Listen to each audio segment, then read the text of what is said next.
Hey YouTube, Holland227 here. Super Nintendo review time. Quite a few games, got a couple stacks over here, so this could take a couple parts, but hang in there with me. We're going to see some good games. First on my list, classic. I think I got 2 copies of this. This one is in a very bad shape. Very dirty, got the name written on the front and the back, but it's F-Zero. Quality racing game, quality game for the Super Nintendo, a must-have for anybody's collection. Don't pass this game up. Next up's a fighting game. I remember spending a lot of time playing this in the arcade where my parents did their laundry when my brother and I were just little kids. They had a pizza shop that had a little arcade in it, and it's by Technos, which is the makers of Double Dragon, and it's Combat Tribes. This game is very, very difficult. It's a pretty good side-scrolling fighter. I remember the arcade being much harder than the Super Nintendo, but the Super Nintendo version is very tough. If you play 2-player, it's not so bad, but I think you share continues if I remember correctly, which makes it even harder if you lose all your characters. Another one, this one's got some label damage, it's very dirty. It's an Enix game. I didn't play this game a lot. It's Brain Lord. This is one of those obscure titles. I remember my father being able to beat this. My dad, who is not a gamer at all, can beat the most obscure games ever.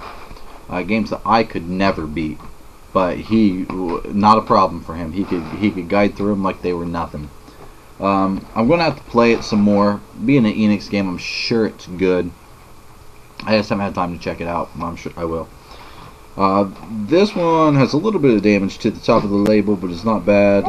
This is a game I remember reading Nintendo Power, and I was like, man, I gotta have it, man, I gotta have it, man, I gotta have it.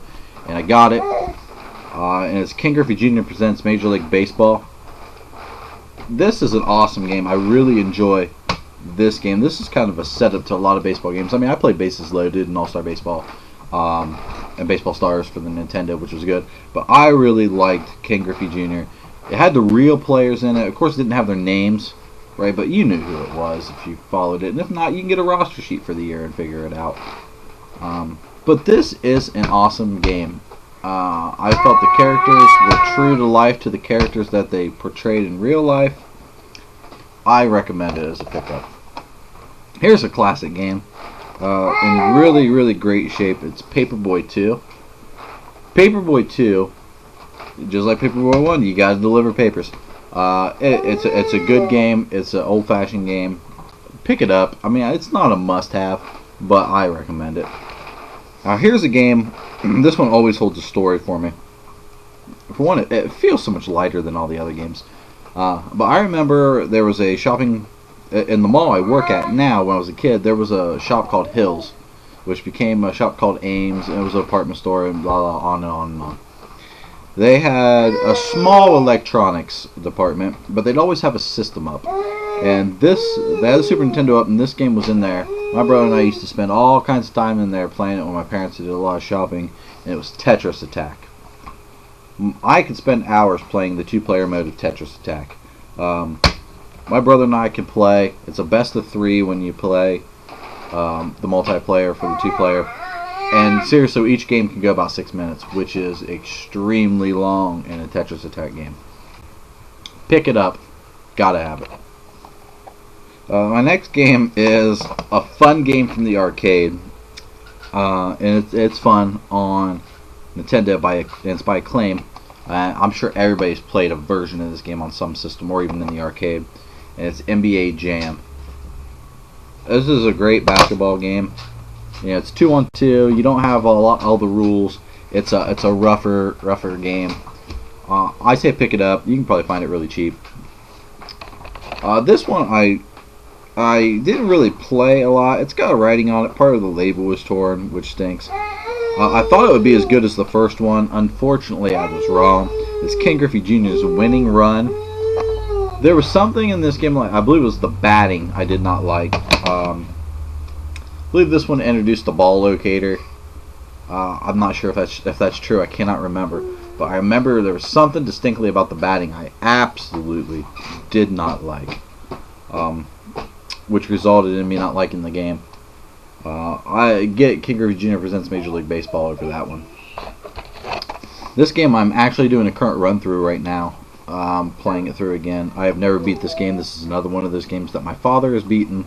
Lo and behold, it's an Enix title. The games my dad really ever played was role-playing games, and it's 7th Saga. This game, phenomenal. You cannot go wrong with 7th Saga. It's got a slew of different characters you can play as, and the great thing about this game is you do not need a party to win. You can get a party of 2, your main character and another apprentice, but you don't have to have a big party in order to play this game, which is great.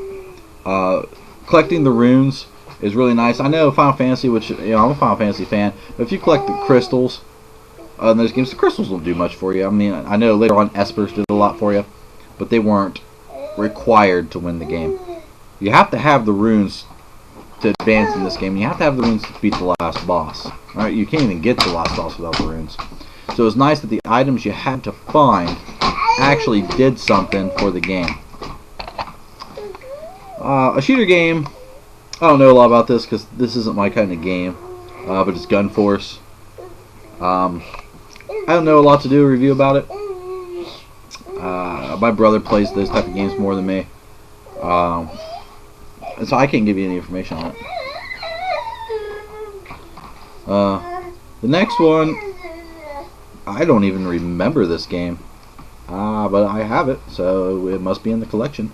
But it's Arkanoid Do It Again. I can't think of anything about this game, so I can't tell you anything about it. An FCI game. Now, by saying FCI game, most people probably already know what type of games this is. But this is Ultima Runes of Virtue 2. Ultima games are very difficult if you're not paying attention in them. You got to pay a lot of attention to a lot of detail in these games. I got hooked on the Ultima series through Runes of Virtue 1 on the Game Boy. It was my first Game Boy game I ever owned. So I picked this one up. I remember I chased it on eBay. I probably paid more than I really should have for it. I don't remember the amount I paid. But it was a great game to have, and I'm glad that I bought it. It gives me a lot of challenge. The next game I have is probably my favorite Super Nintendo game of all times. It's a Koei game, which people think Romance of the Three Kingdoms and Dynasty Warriors for that, which are great games too. But this game is actually the same genre that you get of Romance of the Three Kingdoms, but this is, let me throw it there for you, Liberty or Death. I had the box and the book to this game and cannot find them. I am very disappointed at that. The front cover has a little bit of sticker residue on it, but not much. I'm slowly working bits and pieces of it off, and it's not scratching the label up, which is really good.